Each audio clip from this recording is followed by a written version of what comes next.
سلام درنښت تاسو ټولو درنو زړه ته نږدې زده کوونکو ته یو ځل بیا تاسو ته ښه راغلاست وایم.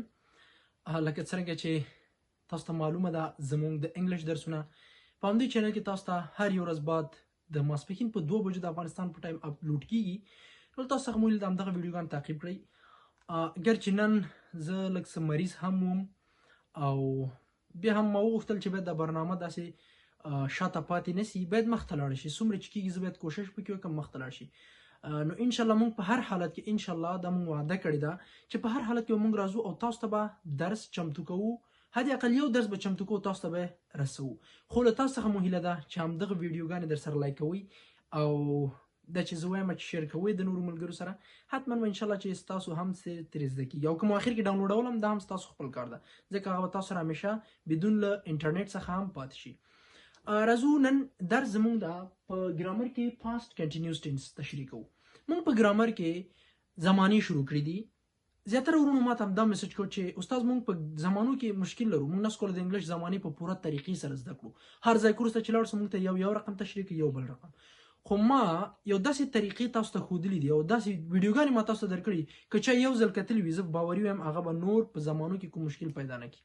موږ تاسو زده کړل پریزنټ ټینس ساده حال زمانه، همداشانته پریزنټ کنټینیوس ټینس مو زده کړه، پریزنٹ پرفیکٹ ټینس مو زده کړه او پریزنٹ پرفیکٹ کنټینیوس ټینس، او ورسره د یو سیریز خلاصیږي. بیا پاست ټینس هم شروع کړه. کله چې تاسو دا څلور زده کوئ نور ورپسې د پاست ټینس کوم څلور حالتونه دي هغه هم د همدې په شان دي او د فیوچر ټینس دي هغه هم همداسې دي. فقط دقت او فکر ضرورت لري. صحیح ده؟ فکر وکړئ چې په پاست ټینس کې کوم سیریز دي د پریزنٹ ټینس سره د فیوچر سره دا ورو خور دي. صحیح ده؟ بدل کړي پاست کنټینیوس ټینس ساده تیره جاری زمانه. اول به تاسو دا زده کوئ چې دغه تیره جاری څه معنا لري. موږ تاسو زده کړه چې پریزنٹ کنټینیوس ټینس موږ په تیر درس کې زده کړه یعنی حال جاری زمانه. صحیح سو حال جاری زمانه زمانه ته وایي چې یو عمل مثلا په اوس وخت کې جاری وي. صحیح سو مثلا زه وایم زه اوس درس ورکوم، یعنی زه لګیم درس ورکوم. یا مثلا یو ملګری منډه وهي او زه دته ځان کوم څه کوي هغه زه اوس د منډې وهلو حالت کې یم، نو هغه عمل چې په اوس وخت کې جاری وي، روان وي او د کېدلو په حالت کې وي، دې ته ویل شي پریزنټ کنټینیوس ټینس یعنی حال جاری زمانه. چې دا موږ ویلي دي، لینک هم درته لاندې پرېږدم هغه مو ګورئ. بیا پاست کنټینیوس ټینس د دې فکر وکړه ورور ده، یو په اوس وخت کې جاری ده او یو داسې عمل موږ تاسو د اوس زمانه تشریح کوم، د داسې عمل موږ تاسو چې په تیر وخت کې جاری وو. یعنی څه معنا؟ مثلا ته دلته یو ملګري ته وایې چې ما چې پرون تاسو ته زنګ وکړ احمد څه کول، هغه ته وایې چې احمد د کرکټ کولو په حالت کې، یا احمد کرکټ کول لګیا و. صحیح سو؟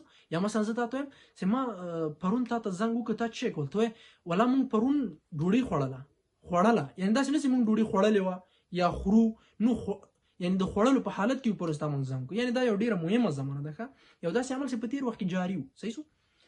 د پاست کنټینیوس ټینس لپاره موږ تاسو یو سټرکچر لرو، یو فرمول لرو. خیر بخنه تاسو نه غواړم چې ویډیو وګورئ کیږي، خو دا بیا تاسو همیشه یاد که چیرته تاسو دغه 10 دقیقې ویډیو پر وګورئ هیڅ وخت بیا نور مشکل نه پیدا کوئ. په ځای دې تاسو لرسه یو ساعت صنف ته کینی تعقیب کوي، لغن د 10 دقیقې ویډیو کو تاسو وګورئ زده پکې وڅ. په پاست کنټینیوس ټینس لپاره موږ تاسو لومړی هغه سره هغه سبجیکټ ده، فاعل باید وي، همیشه په یو زمانه کې فاعل باید اول وي. ورپسې موږ تاسو لرو واز ور. واز ور چې کله تاسو په جمله کې وینئ نو تاسو باید ذهن ته دفعه ولوي چې دا تیره زمانه ده او په دې خوا تنی فعل ته باید تاسو ګورئ چې هغه آی ان جی ولري. یعنی څه معنا؟ فاعل براولئ، واز ور براولئ، واز ور نه یو له دوه څخه. صحیح سو؟ هغه مې درته تشریح کړی چې واز کله راول، ور کله راول، فاعل هم څه کله راوست. پس له فاعل نه تاسو فاعل ته ګورئ، که فاعل مفرد تاسو به واز کاروئ. صحیح سو؟ که فاعل جمع مثلا یو وی دیو نو بیا به تاسو ور کاروئ. صحیح سو؟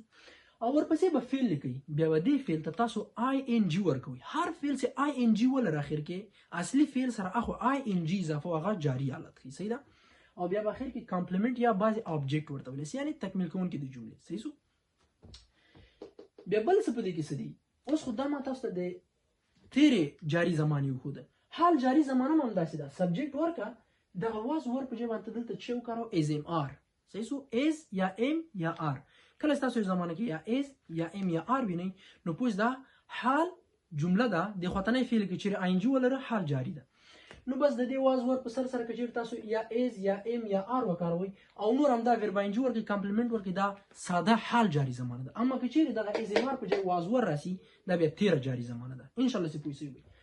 دلته زه مثال لرم. I am هر جمله تاسو لیکئ لاندې ټکو ته ګوري. که چیرې سوالیه جمله مثبته وه ټکی ورکوي فول سټاپ. که چیرې دغه جمله منفي وه تاسو به ټکی ورکوئ. که چیرې سوالیه وه نو بیا به تاسو داسې علامه ورکوئ، او که چیرې سوالیه منفي وه بیا به هم تاسو سوالیه ورکوئ. دا ډېرې مهمې نقطې دي. اوس ګورئ I am playing، زه د څه شي حالت کې یم؟ په بښنې سره دلته دې خواته کمپلیمنټ هم شته. I am playing cricket، یعنې زه د کرکټ کولو په حالت کې یم. آیا دا تیر جاری ده؟ نه، دا حال جاری ده. زه د کرکټ کولو په حالت کې یم. صحیح شو؟ اوس که زه چیرې غواړم دغه جمله راواخلم تیر جاری ته یې واړم، نو زه به څه کوم؟ همدا I سبجیکټ خپله لیکم، د ام په ځای باندې به زه څه کاروم؟ واز کاروم. صحیح ده؟ د ام په ځای واز زه کاروم. I was playing خپله ده او کرکټ شو، یعنې زه د کرکټ کولو په حالت کې وم. صحیح شو؟ یاسې مثلا تاسو زنګ وکړئ، یاسې ته راغلی I am playing cricket، زه د کرکټ کولو په حالت کې یم. او که چیرې غواړئ تیر جاري زمانه کې نو I was playing cricket، زه د کرکټ کولو په حالت کې وم، یعنې زه د کرکټ کولو په حالت کې وم چې تاسو ځان. همداشانته you are studying book. وګورئ دلته ما تاسو همیشه to be verb as am are له دغو څخه که یو دانه راغی او فعل ing ولرله بس تاسې پوه شئ دا اوس جاري حاله، یعنې دا یو داسې عمل ته تکلیف چې همدا اوس فعلا په حالت دې ترسره کولو کې ده او خلاصوی نه ده. نو you are studying book دا کومه زمانه ده؟ دا زمانه ده. ښه past continuous نه په بښنې سره present continuous tense، یعنې اوس جاري ده. you are studying book یعنې ته اوس د مطالعه کولو په حالت کې، یعنې ته اوس لګیا یې مطالعه کوي. اما که زه غواړم دا تیر جاري ته وړم فقط نور څه نشته پکې، دغه آر ته وګورئ، د آر په مقابل کې به تاسو ور کاروئ. you were studying book، تاسو د کتاب مطالعه کولو په حالت کې وئ. بل دا شي مفرد ده که نه؟ چې وخت شي مفرد ده نو په to be verb کې به تاسو is کاروئ. she is، داسې نشئ ویلی she am یا she are، نه she is. she is watching the film، هغه ښځه په حالت د کتلو د فلم کې ده، یعنې هغه ښځه اوس فلم ګوري، لګیا ده. کومه زمانه ده؟ present continuous tense، یعنې اوس جاري ده، ځکه دا اوس لګیا ده ګوري. او له کوم ځای نه به یې پېژنم؟ له دې is نه. که چیرې زه غواړم دا تیر جاري ته وړم نو دغه is به زه راخلم، دا is به زه راخلم په چی تبدیلوم؟ she was. زه دلته نسم کاروی she were، نه، ځکه she مفرد ده نو is هم مفرد ده او تیر حالت کې هم تاسو was کاروئ. she is watching the film او she was watching the film، هغې د فلم کتلو په حالت کې و او لګیا وه فلم یې کته. صحیح شو؟ دا بیا زه اخر کې درته وایم. ښه دلته راسئ، کله چې موږ تاسو you we they همیشه په سبجیکټ پروناون کې دا له یاده زده کوئ چې همیش په درد خوري. په سبجیکټ پروناون موږ اووه دانې لرو، I you we they he she it. you we they دا جمع دي. صحیح شو؟ د you we they دپاره موږ تاسو که په حال جاري کارو you are we are they are، حال جاری کی. صحیح شو؟ اما که په تیر جاری کی you were we were they were، یعنی مطلب څه چې ور د جمع فاعل زمینو د پاره ده. اما که چیرې I he she it راځي د څلور مفرد دي، د I سره موږ تاسو واس کارو I was he was she was it was، خو په تیر جاری. اما په اوس جاری کې I am صحیح شو؟ he is she is it is. ان شاء الله چې په پوښتنه وي دلته د فعل در سره کولو حالت ده، یو کار کیږي یو عمل کیږي نو بیا به تاسو فعل ing ورکوئ. یو څه ته مو فکر وي موږ تاسو یو لرو په انګلیش کې حالت باندې تاسو شاید تر اوسه نه پوه سټیټ ورته ویلی شي. صحیح شو؟ یو حالت کله چې ښودل کیږي مثلا زه وایم زه خفه یم، دا زما یو حالت شو.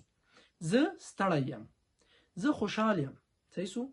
زه مثلا زه وایم ډنګر یم، زه چاغ یم.